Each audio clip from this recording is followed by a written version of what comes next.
Thank you for participating in the Care Kit project.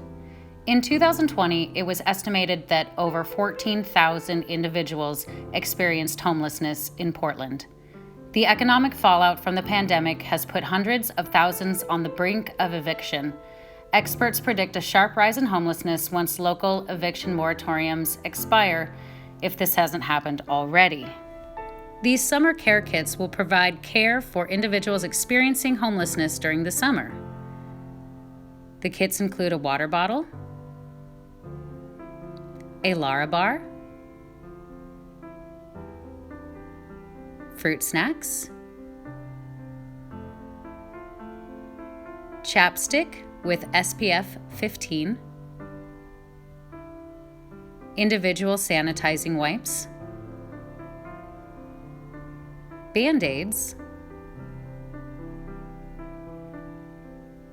and individual sunscreen packets. To assemble the care kits, first open a gallon-size Ziploc bag.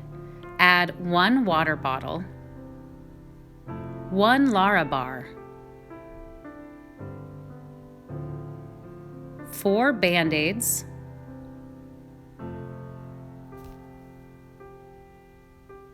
four sanitizing wipes,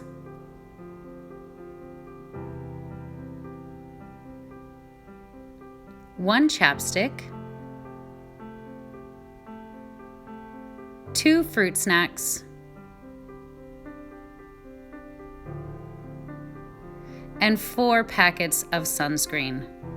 Once all the items are in the bag, seal it and place it in the box. You're ready to start a new kit. Thank you for providing care for those in your community.